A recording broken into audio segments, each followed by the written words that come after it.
This podcast is a collaboration between Costard and Touchstone Productions and the Dads from the Crypt podcast. If you build, he will come.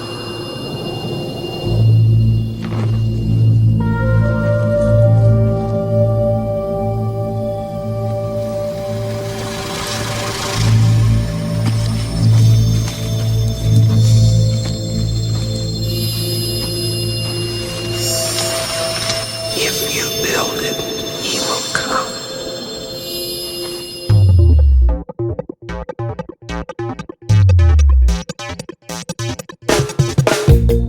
Hello and welcome to another episode of the How Not to Make a Movie podcast. I'm Alan Katz.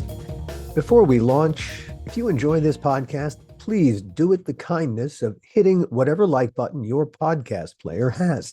It makes a huge difference to the algorithms that decide our fates here in podcasting. Even better and an even bigger kindness, but super appreciated, share this podcast with people you think would enjoy it. Tell them we exist and might just entertain and delight them the way, hopefully, we're entertaining and delighting you. If ever there was a metaphorical field of dreams, it's Hollywood. And in order to get anywhere near that field of dreams, you're going to need either an agent, a manager, or a producer at some point. Hey, what if you could get all three in one person? In this episode, I chat with Jeff Field, the man who manages my entertainment career. For real, he's been my manager for close to a decade now. As a matter of fact, when Jeff took me on, he took me on as a reclamation project. That's how deep in a hole I'd driven my career. But Jeff saw signs of life, and for that, I am eternally grateful. On a purely psychological level, it's important to feel connected in some way. Like the impossible, a comeback, for instance, isn't necessarily impossible.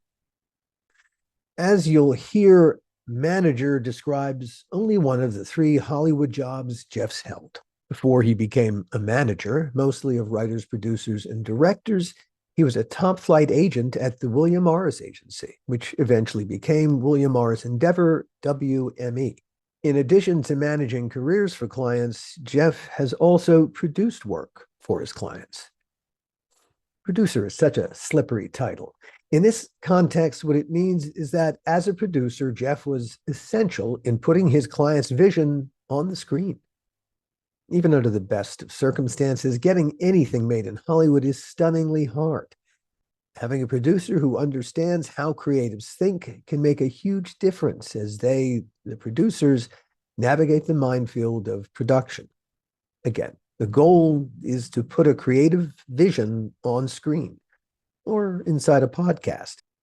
It demands tact and diplomacy when necessary, but also a good sense of when to be aggressive and how to recognize that you hold all the good cards in a negotiation. Taste is important too, and emotional honesty. It's not an easy cocktail to make or maintain. That's why only a handful of people have successfully traveled from agency to management to producer of quality. Lots of former agents are now producers, lots and lots of managers too. I suspect it was that three-step filtration process that gave Jeff an extra layer of curing, let's call it. Plus, of course, his taste and honesty. If you like hearing how Hollywood deal-making sausage gets made at the grinder level, this episode is in your sweet spot. Jeff's a terrific storyteller, and wait till you hear what some of that sausage turned into. Ultimately, you've made an interesting journey from once you got here to agent to manager to producer. Mm-hmm. You've made this journey from one thing into another. That's ultimately the arc that I have in my head that I'm pursuing. Yeah. So that's the overall story arc in my head. But there are so many detours along the way that I want to explore. That's for damn sure. Yeah. You're from the East. You grew I'm from up the in the Midwest. East Coast. I grew up in Indiana. So most people no one guesses that because I think I'm a New York Jew, right? So there we go. So I had me fooled. everyone I ask everyone, I say, okay, I'm going to have you guess where I'm from. No one ever guesses it. So I would never, because I yeah, know that you went to Brandeis, so I thought, oh, okay, yeah, yeah. Northeast Jewish guy. I know the I talk completely. I Holy started cow, you're out at my Midwestern. freshman year at Indiana University. My parents both taught at Purdue University, so I was an academic, brat. And then I ended up I had to get the hell out of Indiana, and so ended up in Boston. Let's go back that step. Your parents were both academics at Yep, Indiana. At where? At Purdue University. At Purdue University. Okay, what did your mom teach? My parents both majored in and got degrees and advanced degrees in English, American literature. And then my mom ended up teaching in the business school there and left. She taught writing and all that in the business school. And then she left there and went into county government, which in the Republican Indiana was always an interesting thing. And then my dad taught in the English department, and they wrote articles and books together and all that. They focused on my dad focused a lot on Thomas Wolfe and Southern American authors and also Jewish American authors. So Saul Bellow, Philip Roth, Bernard Malamud, they wrote a lot about all those guys. So, and it was ironic that my dad, perhaps his favorite author was Thomas Wolfe, who was a virulent anti-Semite. So there we go. So Why? That's really interesting. What was it about Thomas Wolfe that so appealed to your dad? Do you have any idea? I don't know. I've never been able to finish one of his books, so I can't tell you. But he loved his writing and all that, and it was just his thing. And actually, if him or his editor had actually written his last book, right, to try to really solve that controversy, and went through all the original paperwork and all that of Thomas Wolfe, so all the manuscripts, all the notes, and all that kind of stuff was pretty. I mean, fascinating for him, not so fascinating for me, but there we go. Yeah, it's really interesting that all right, the Jewish intellectuals can appreciate the work of virulent anti-Semites. I'm somewhat of a T.S. Eliot fan. Yeah, but and all these people, the people who like Wagner, and people who there's this whole my dad thing, loved Wagner. but there's this whole thing in film and television, all that, and also which is, can you appreciate someone just for their art, even though they're despicable as a person? And we have this, and that's all that plays into the whole cancel culture that goes on right now today. Because if someone is just like a despicable human being, the Kanye West, can you appreciate his music if you're really into that kind of music, despite the fact that the guy's batshit crazy and anti-Semitic and racist, whatever it is, right? So to me, that's always an interesting thing. And can you separate those two things out? And I always thought it was really interesting for my dad, because he was very much, he was a Zionist, he was this and this, and that he could appreciate. And remember that Thomas Wolfe also, his mistress was Jewish, right? So this woman who was a casting director in New York was his paramour, right? And she was Jewish. So who the hell knows? And then he was cozying up to Hitler, right? So I don't know. It's just none of it makes any sense. So anyway. And the world doesn't get any less strange day by day. Jeez. It's very, very true. Very true. So you grew up in this academic environment. Yep. As you grew up, what is it you thought you were going to do in this world? I wish I'd had a very clear, concise idea about what I wanted to do, and sometimes I still wonder if I do. I have friends who knew they were going to be a doctor from an early age. One of my closest friends knew that he wanted to be a transportation engineer from the time he was 10, right? And he went and got a master's degree, and that's what he did.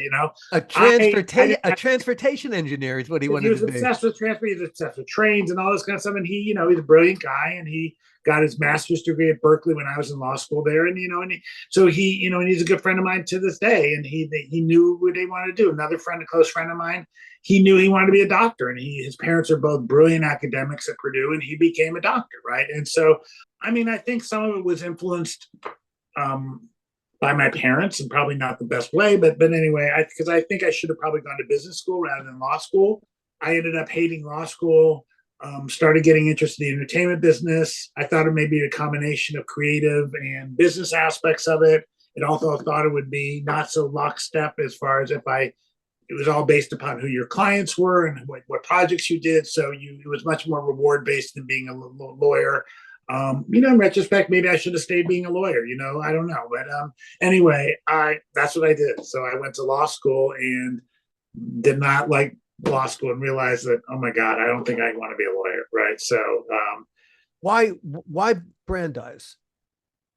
That was just not my parents, even despite the fact they were academics, did absolutely in my school helped me zero about figuring out what school. So I should have, coming out of high school, all the stuff that they do now, counseling people, all this stuff. I had no counseling. I should have gone to an Ivy League school. I should have gone to all these schools I could have gone to. I had no clue. And I was incredibly naive and stupid about it. And if I had been smart about it, I would have made a much smarter choice of where I went to college, and I wouldn't have even gone to any university initially. And I just didn't have my act together. And my parents were a little of no help because they thought I should just go for the least expensive alternative, right? So there we go. That is so ironic. It's like the fact that most psychiatrist kids are as fucked up beyond all help. Totally. So I just, in retrospect, if I had really given it some thought and really, I have friends and I know people who are much more strategic about the way they made career decisions, all that. I unfortunately was not. So okay. So showbiz kind of presented itself as okay, this is better than what I thought I was doing. I thought it would be more creative. I thought it would be more interesting. I thought it would be fun. I thought I'd meet cute girls. I thought it'd be, I don't know. It was like, and I also thought it would be reward some of my, the fact that I had a law degree. I understood that. I was very good at negotiating. That's always been a strength of mine, being able to make deals on things, being able to be aggressive about things and all this stuff. So I felt like it would play into my strengths. And I was not going to be, in my mind, happy as a lawyer.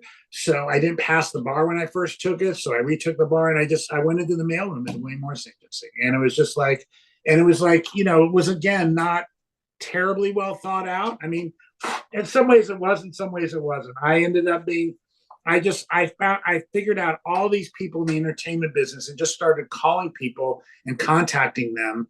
And it was really fascinating. I contacted Woody Allen's producers.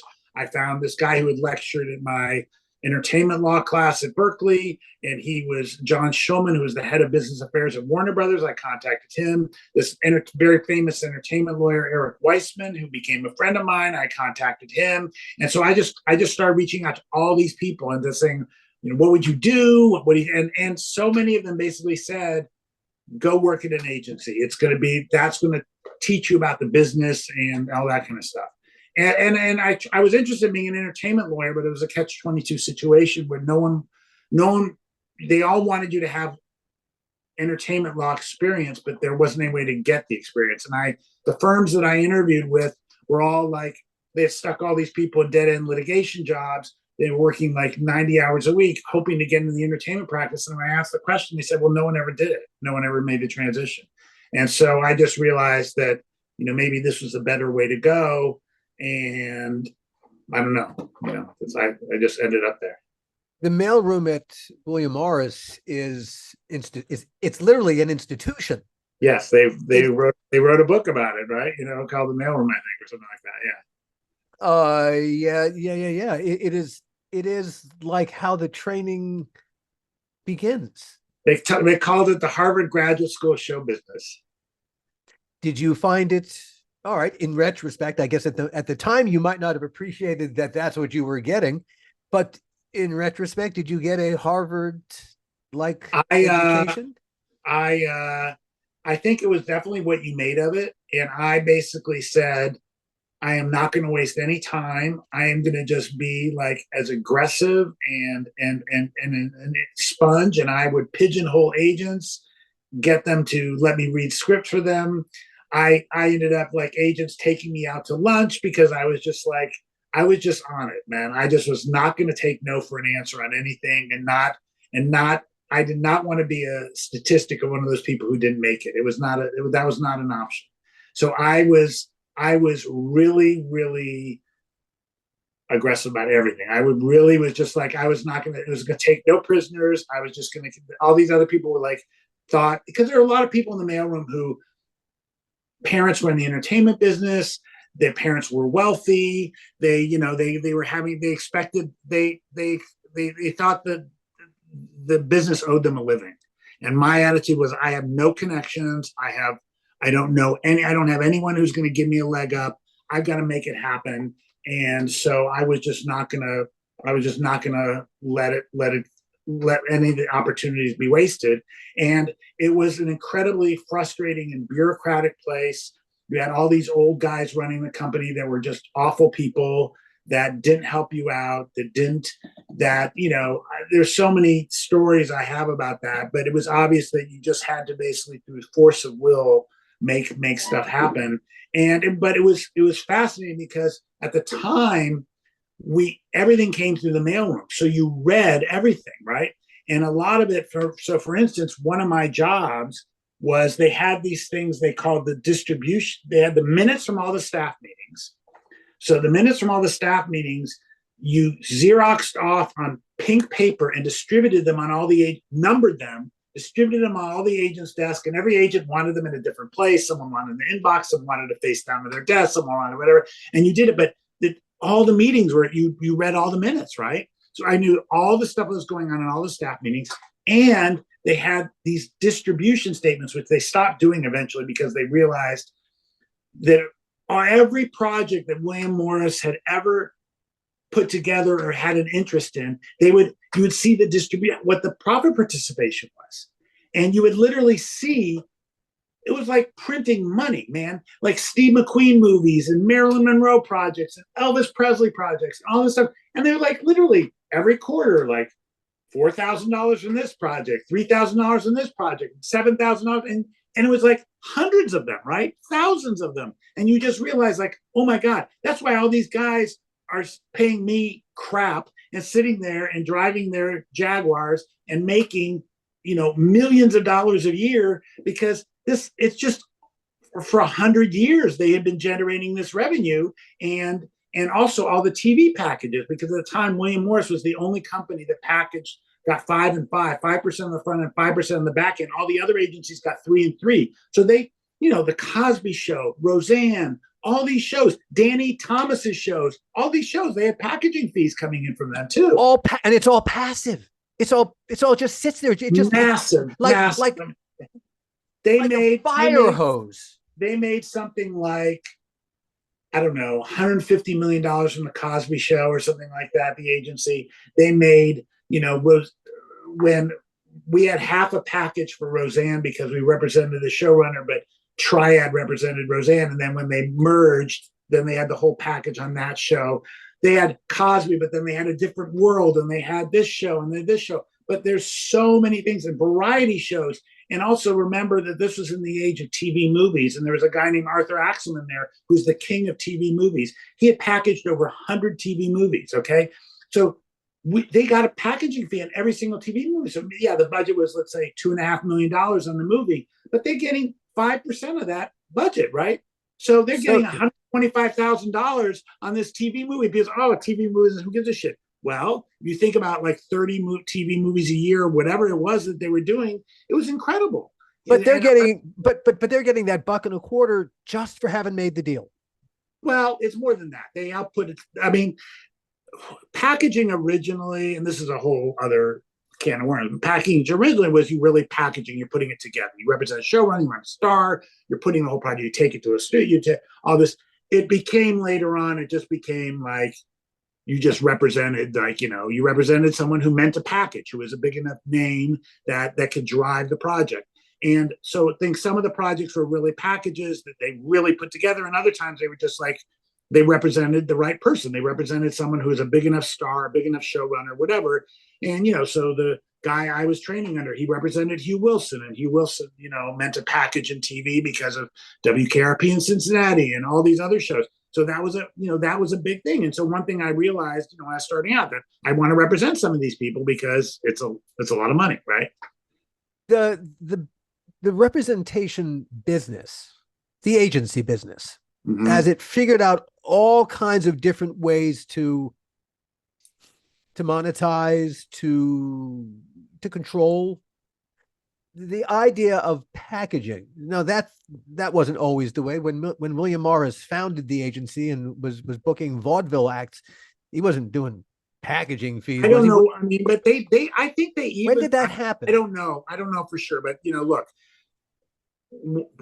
way back, there's one guy named Saul Leon that I was friendly. He was a crusty old guy, a curmudgeonly old guy, but he was the first TV agent who started in the radio department. They made the TV agent was in the radio department, right? So that's, but I think that they may have packaged radio shows. I don't know. Huh. I So mean, it could be a rather old, but I think it existed for a long time, and huh. the studios and networks were relying on the agencies to put stuff together and bring them to them. I think, and so, and then look at, and their argument always with the talent was, look, then you don't have to pay commission, right? Because we're commissioning the show, right? And so then the That's talent important. Now, would say like, okay, well, I can save money. I don't have to pay commission then. that is an important distinction as to why a production company would accept a package fee, because in essence they think there's someone is saving money in their minds. Yeah, but I mean, there's someone did a whole article about it a while back, and just figuring out how that affected the back end and all this kind of stuff. And that's when the whole agency, the whole guild fight over packaging. The interesting thing was, in my mind, I think it was a very detrimental in some respects, because I'd run into situations where agencies literally wouldn't help you with a project because they didn't have a package. And so, but on the other hand, did it really affect PBS? So the whole argument was, well, it's going to affect the back end of all these showrunners and stars. But in reality, the only people really affected are the people of the Shonda Rhimes ilk, and those people who have massive gross back end deals. The showrunners who are not massive stars, not the David Kellys, not those kind of people. It's really not the Greg Berlantes. It's really not going to affect them to that great a deal. But anyway, that's a whole other story. So. You eventually, how long were you at the William Morris agency? I was there for about 10 years, I think. Yeah. I was an agent for like 9 or 10 years, and I was in the, mailroom assistant, dispatch, delivering packages, all that for like 2 years. So probably a total of like 12, I think. You eventually would go on to become a manager. Yes. Now, the difference between an agent and what an agent does versus what a manager does, what in essence in the process does an agent do that a manager that sets them apart from a manager? It used to be, I think, a much more distinctive delineation, and it's really not as much anymore. I think that managers are supposedly not supposed to procure employment, not supposed to be involved in negotiation of deals, et cetera, et cetera. In reality, that's not the case. I'm not just telling clients what to wear to a meeting or something like that. I mean, so I think originally, look, when I started out at William Morris, I think there was one director on the entire roster who had a manager, one out of everyone that they represented. Now, I would venture to say, if you looked at most agencies' client lists, at least 75% of the directors have managers, I would say, at least, and probably the same thing with writers. And so it used to be the only people who really had managers were people in music and people who were actors, right? And so as the agencies started doing less and less of what procuring jobs, focusing much more on packages, much more on representing much larger entities, companies, I mean, much less just focused on talent representation. I think managers started, people, I mean, I always tell people, I don't have clients who just pay me, 10 or 15% because they like me and want me to help me pay my mortgage or help me put my kids through school, because they just feel like they need the extra assistance because they're not getting it necessarily from an agency. And then the agencies can do certain things that, someone who's, especially a small manager, a small, has a like a sole proprietorship or something like that, cannot do. There's a whole dispute. People say, well, then you have a big management company versus a big agency, and what's the difference and all this stuff. But I think a lot of it is just the personal attention. the focus much more on the long term, the focus on not just booking someone in a job, but is it the right job, putting them together with the right people, and also trying to put projects together, really, and just being a catalyst. I think part of what you do is try to manage the agency relationship as well. So you're trying to make some stuff start to happen. So then the agents get involved in more, and then they can, they have more clout, and they have more, and they have relationships that you may not have, and they can help push things forward. And I've been in situations where, I needed that senior agent to call, like, someone, a senior person in the network, and they were able to do it and make something happen that maybe they didn't even say anything different than what I was saying, but they just had the relationship where they had the clout to be able to make something happen that I couldn't make happen. But on the other hand, I did a lot of the work getting it to the point where then, needed that to be done. So it's it's a gray line. It's a very indistinct line between what we do. And the fact is, a lot of agents now do not get that involved in the negotiations. And often I am dealing with the negotiations with the lawyer much more than the agents are involved. Now, that may also have to do with my expertise in that I'm really good at that. And so, I mean, not to sound arrogant when I say that, but that's something that I'm good. That's something that I'm good at. You've been doing it a long time. Well, and also I'm very creative with deal making, and part of the thing, it's a very interesting challenge to me, how to get both sides to agree on something. And the goal is, which has happened to me on occasion, where you have both sides that basically say they got what they wanted and they thank you for making it happen. And you basically manipulated the situation so everyone ended up at the right place. And the fact is, I'd say 80% of the time when I'm making the deal, I know where we're going to end up. It's just everyone has to go back and forth and do all their, process to get to that point.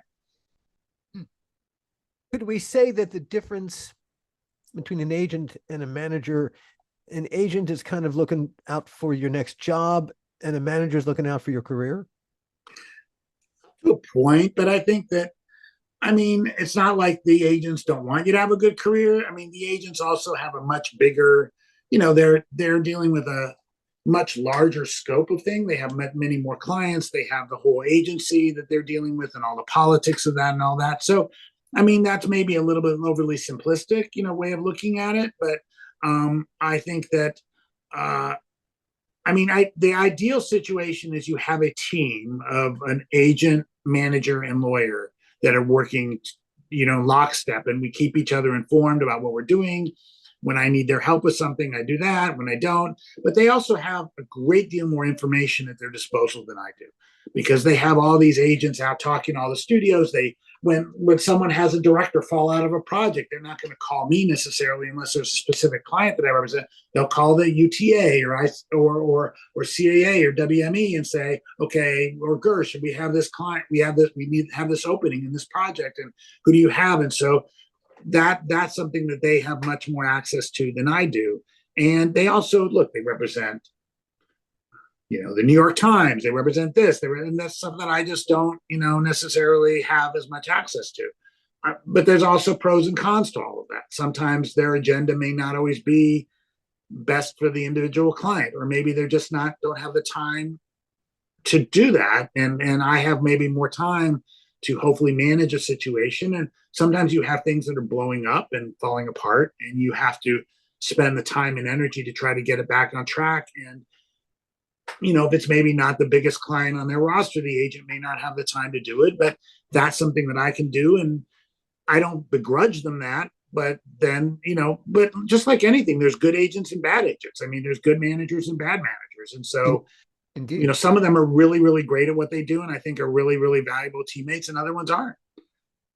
Brian De Palma once explained to my friend Gil Adler, early in Gil's career, they did a movie called Home Movies together, and Gil was amazed by the fact that Brian had a manager, a lawyer, an agent, and Gil said, "God, why are you paying out to all these guys?" And Brian said, "You need all the help you can get." Hmm? And it's like that seems to be true. 25% of something is better than 15% of nothing, right? So if again, if it helps, great. Now I think unfortunately a lot of times I've been in situations where clients have felt the management was expendable and they didn't need me, and there's often cases where they were wrong, and but it's they'll have a. I've been in a situation where a spouse will basically tell their partner, like, why are you paying this extra 10% to this guy? You don't need him. You're like, so or you've done all the work to get them to this point, and then they say, well, I don't want to pay anymore, right? And so there's a lot of greed and ego and insecurity and all that wrapped up in it also too. I know we're not really supposed to talk about Woody Allen anymore, but I keep thinking of Broadway Danny Rose sometimes. Yeah, no, I mean, but there's all these things about agents and all that, and yeah. look, I went from one reviled career to another. I went from being a lawyer to an agent, to a manager. It's like I like murderer's row there. So yeah, I guess Shakespeare said first kill all the lawyers. I guess he didn't have an agent, so he didn't know that was exactly right. Someone else to put on the firing line. Yeah. So all right. So 9 years of being an agent at William Morris, and you decide to leave. And well, the decision wasn't exactly made for me. Basically what happened is I signed a new contract, and then they brought in new management. They brought in Jim Wyatt to run the agency, and he basically decided he was going to clean house, and I was one of those people that he had a very his line to me when he met with me was, which shows what a great manager he was, I don't know you, but I've got to let you go, which I have always remembered.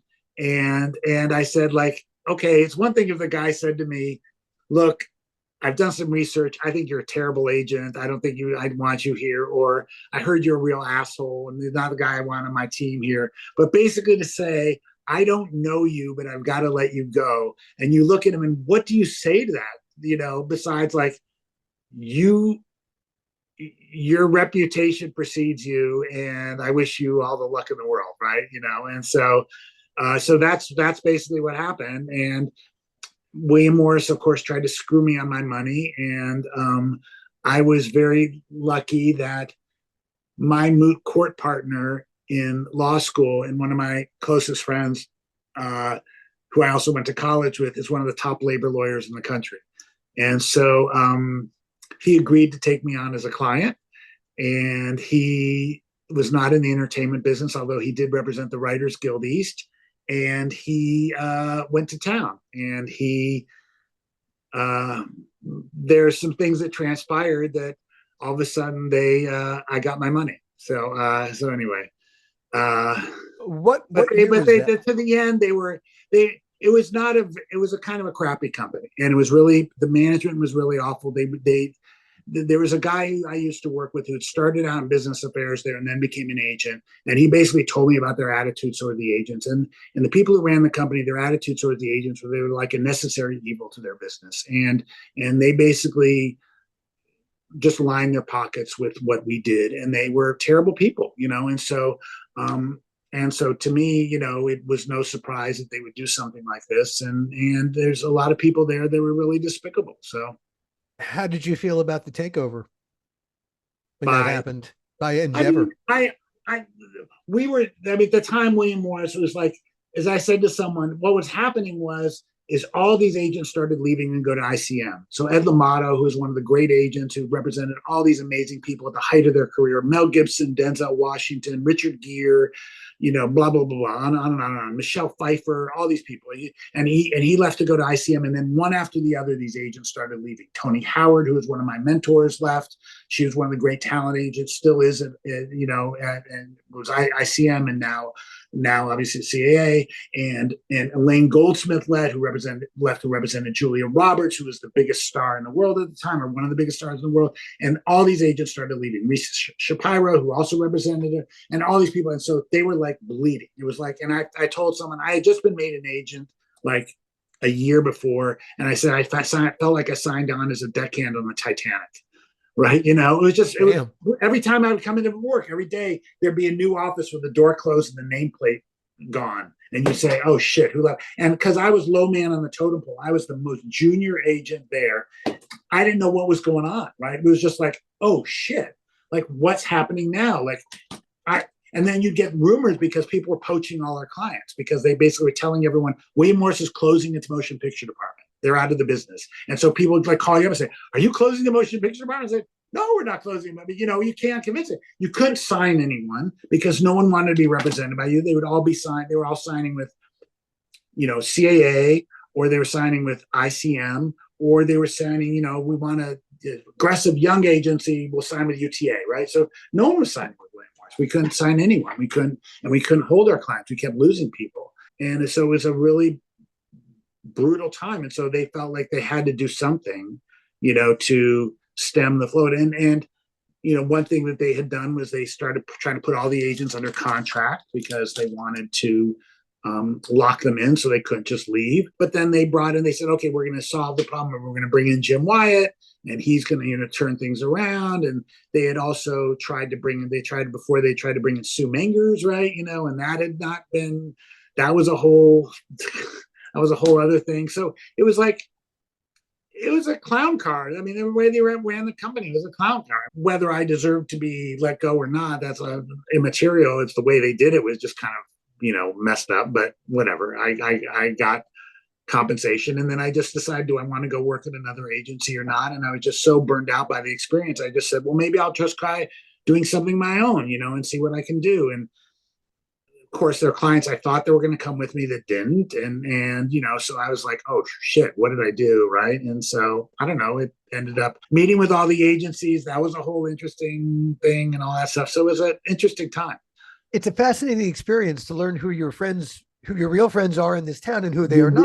You really learn a lot. And that's one thing that stayed with me, a lesson that I've learned, is that often when the bad things happen to people, whether it's being divorced or a death or losing a job or whatever, that often people think it's somehow contagious and they just stay away from you.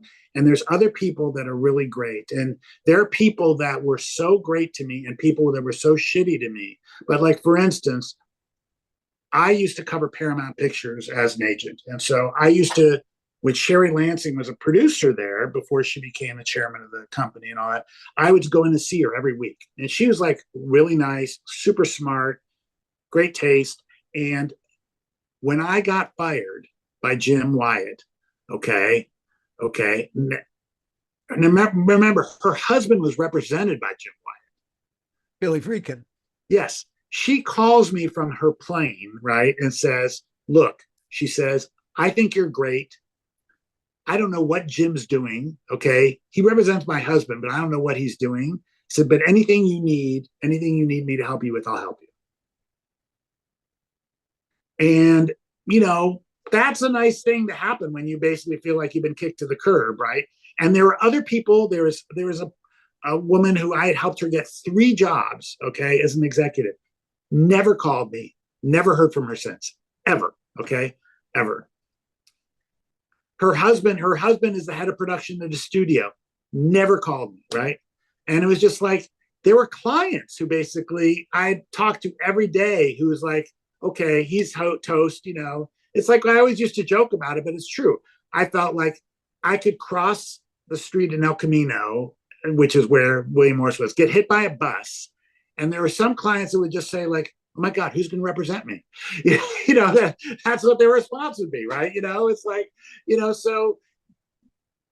so you definitely learn there are people who are like unbelievably, and they're often not the people you necessarily think. They're people who are unbelievably helpful and great. And there are other people who literally just ice and win and you're never going to hear from them again. The great measure of it was, go out to lunch with them, right?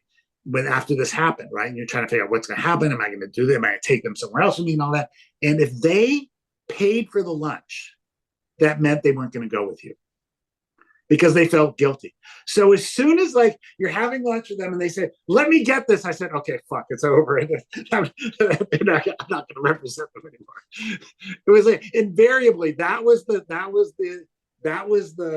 demarcation line right there. Like if they offer to pay, it's over. Okay. If only you'd have known. Like, there was someone that I had literally shopped their script to 40 different places, gotten it bought, got made,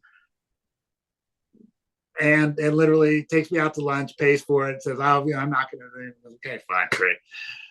So anyway, this business does attract an unusual kind of a cat, shall we say? yeah. I would say. I mean, other businesses too. It's not. I mean, my parents were academics, and there's as much backstabbing and all that in academia as there is in the entertainment business. It's just the entertainment is higher profile and sexier people doing it to you, and so much more money here.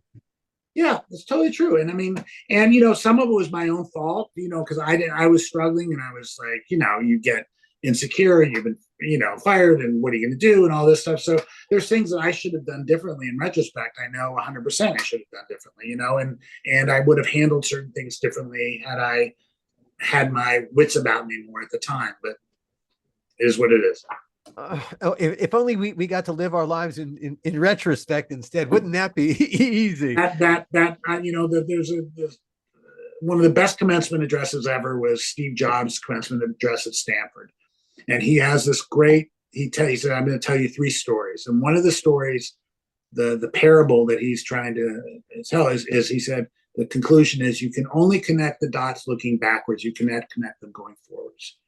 And I think I realized as I got older and realized that I realized I kept knowing that I could connect the dots looking forward, and I really couldn't. And so you realize certain things happen, and you look back on it and you say, okay, now I understand how that all fits together.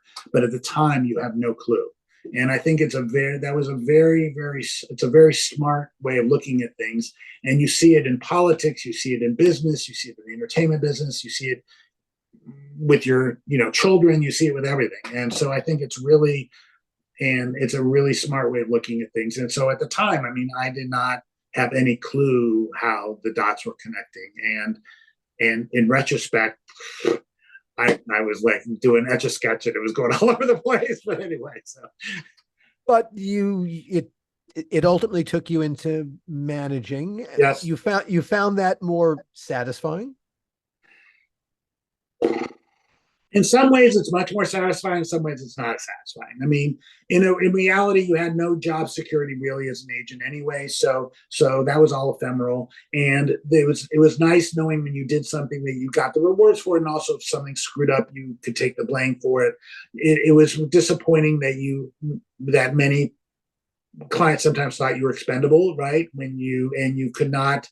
You knew that they were making a mistake. You knew this happened as an agent too. You see, someone's like saying you are screwing up your career by doing this, because you're not going to find someone who's going to be as passionate and work as hard and all that. And they do it. And then, I've had clients who come back to me, like former clients 3, 4, 5 years later, and say, made a mistake. And I said, okay, well, your career was up here. Now it's down here. Why would I do this again when you were incredibly disloyal to me, right? So it's a very interesting situation. But as a manager,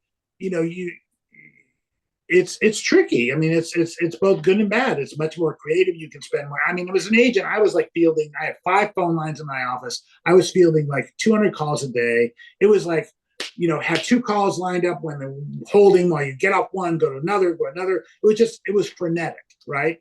The pace is a little bit more manageable, and you can do things in a little bit more thoughtful way, as opposed to much more of what you're doing as an agent was just like, it was like a shotgun approach a little bit more, and everything else. It was just, and I think being an agent is different now than it was when I was an agent.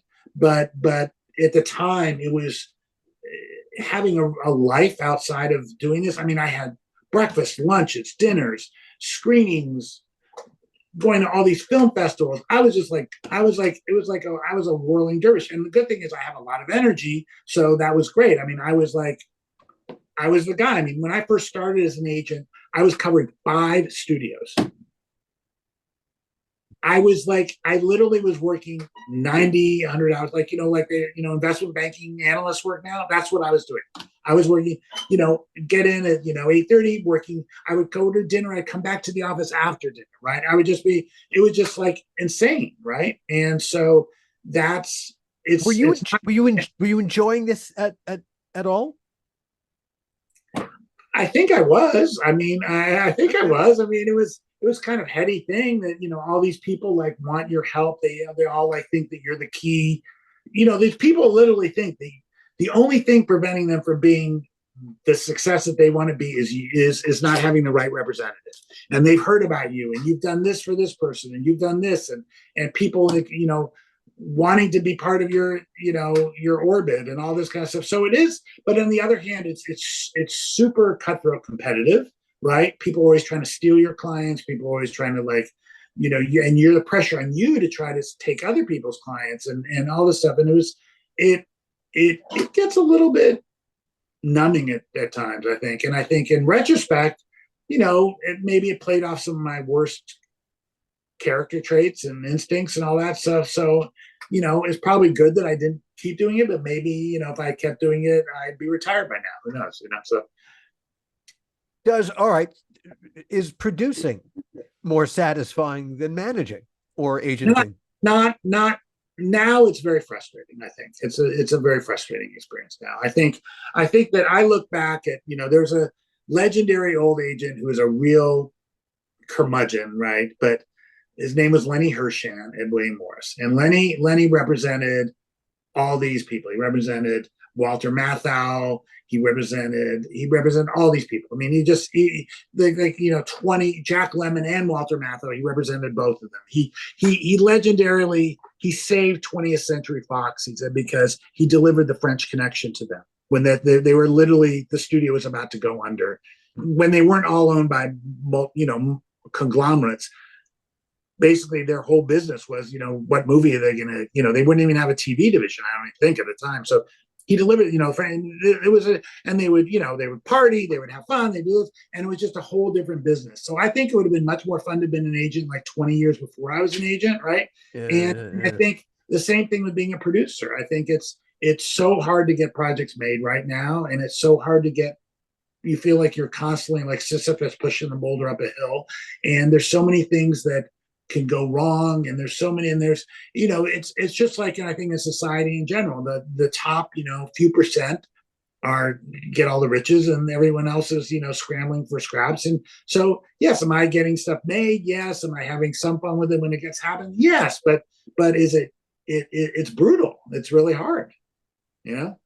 Why really the business has gotten, it seems, harder and harder and harder, and it wasn't that easy to begin with. Correct. And getting onto the mountain is hard enough. Never mind that, man. The real problem is staying on the damn mountain, and that seems to be the hardest part of the challenge. Yeah, staying in the game. And I mean, look, I have a lot of institutional knowledge. I have a lot of I understand how a lot of these deals work. I understand how to do stuff, and it's fun when I'm also working with younger people because it keeps me young, and I learn stuff, and I like being involved with clients I'm always learning things from, and I may be doing something really innovative or fun or different, or a book that I find that I get excited about. So there's definitely that. And I'm hoping that, we've gone through a really tough time over several years in this business between COVID, the strikes, and, now with the fires and the economic downturn and the overinvestment in streaming and the mismanagement of all the studio, all this stuff that's happened. So I think that, consolidation, everything else. So, I'm hoping it's not going to be easy, but I'm hoping maybe it'll be a little bit easier. And I think, but we'll see, but yes, it's hard because as soon as you succeed, people want to knock you off, right? And look, and like I said, there's things that I've done that were really smart in my career, things I've done that not so smart, and so you're trying to make it happen, but it's not easy to make it happen. And then when you're making it happen, then they cut budgets and do this and that, and so, but a lot of it is interpersonal skills. A lot of it is figuring out how to manage people, and I think I was not very good at that early in my career. I was more of a hothead and the angry young man, and I've learned how to be much more diplomatic and also try to steer things a little bit better. And so part of it is my own growth. There's nothing wrong with growing up at the end of the day. Yeah. So there we go. So you've, as a producer, you've had to fight the good fight for some really fascinating projects. The one that you got your name on is Green Border, which it's a tough piece of work, but what an amazing piece of storytelling by your client Agnieszka Holland. Am I pronouncing her name correctly? Agnieszka, yeah, it's hard. And Agnieszka, I know she's Dutch. People come close, but anyway. I forget about spelling it because no one can spell it anyway. Oh my God, there are too many letters. What the fuck? Yeah. So anyway, as she tells me, Polish is one of the hardest languages. She speaks 6 or 7 languages, and she said Polish is one of the hardest languages in the world to learn. So anyway, I've represented Agnieszka for a long, long time. She's also a good friend, and lately I've gotten involved as a producer on several of her projects and executive producer, and really much more about trying to help put them together, sell them, et cetera, et cetera. And this is a movie that I'm very proud of that I was associated with. I can't claim credit for, the inception. She told me what she was going to do, 3-4 years ago with this movie. And I was like, wow, this is just amazing. And, how are we going to get this financed? And then, they had to do it surreptitiously because the Polish government would do. So they had to pretend they were doing a TV series. They had to do all these things. And they had financing fall apart. We were going to shoot it originally in the fall a couple of years ago. The money didn't come together. So then they postponed it this spring. And then shortly before the movie was supposed to start, they lost a significant chunk of their financing, like 20-25%. And I helped bring in a financier who's a great guy. And he put up that money for the movie and helped get the movie made, so the movie would not, let me put it, the movie would probably not have gotten made without him, or it certainly would have been made in a much different fashion because it was made dirt cheap anyway. And so he helped get it done, So named Fred Bernstein, he's a great guy. He's run studios, business affairs. He knows so much about it. He's forgotten more about the business than I probably know, and he's also just a really good guy, and he's very loyal, and he supported her in this movie, and it really made a difference. And that's one reason why I'm an executive producer on the movie. But I've represented Agnieszka since I was a young pup, and she's just, she's one of the most brilliant people I know, and she also makes incredible projects, and I'm happy to be associated with her. The story is about people who are trapped on the border between two countries. It's a absolutely real situation. It's all based on real circumstances of the people trapped in the border between Belarus, political pawns, refugees that are coming from places like Syria, et cetera, and are basically lured to the EU by the leader of Belarus and false promises, and they pay a lot of money to get there, and then they are pushed back and forth across the border because the Polish authorities don't want them there, the Belarusians don't want them there, and they're trapped in this no man's land of these awful forests, and I mean not awful, but forests, dense forests with inclement weather, et cetera, and a lot of people have died, and it was a terrible situation. And at the time, you had an extreme right-wing government in Poland that basically didn't want to have anything to do with these people. And you had the leader of Belarus, who was a pawn of Putin's, who was trying to, use them to get revenue. And so she was determined. She's a real humanitarian. Why she's done these movies about the Holocaust, et cetera. She likes doing movies that have something to say, and often people who are overcoming extraordinary circumstances, ordinary people who are coming over. And so you look at a lot of her films. So you have the border guard in this movie, et cetera, and the people who are thrust in these circumstances. And so she was determined to make this movie. And then while they were basically making it, then the whole situation happened with Ukraine and Russia, which also cast a whole other light on this whole issue, because here you had refugees who were people of color versus people who were white Europeans, and so how they were treated differently by Poland, et cetera. And interesting enough, I am convinced that her movie had a big effect on the election because the government was defeated. Her movie was released 3 weeks before the election, and the government denounced the movie without even having seen it, said that she was a Nazi sympathizer. I mean, stuff that makes no sense, right? Gosh. And she was, we had to hire 24-hour armed guards for her in Poland. And then when she was in New York for the New York Film Festival, and she had death threats. And, but the fact is, the movie got made. I think it had a huge influence on what happened there. And, and she was vilified for it and denounced for it, but she's very courageous, and she got the movie made, and through force of will and other producers that worked on it and everything else, and great actors, and it's a great cast, and so it was a real important. I think it's a really important movie, and I wish it had gotten a little bit more recognition here. I think unfortunately the studio that released it didn't promote it the way I would have hoped, but anyway, I still get notes from people who see it and they send me a note saying, "Oh my God, this is amazing." Will you tell her I saw this movie? It was fantastic. And so I think it's really great. And the Directors Guild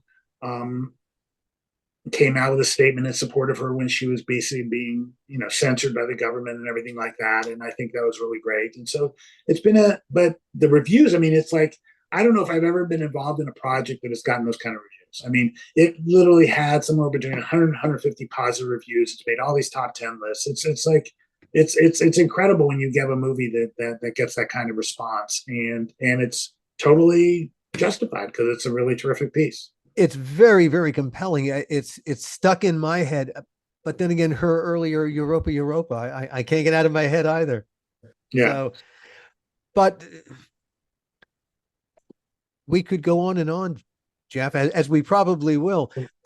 We've been talking for 50 minutes, and we've scratched the surface and all the stuff I wanted to talk to you about. You're just going to have to come back, man.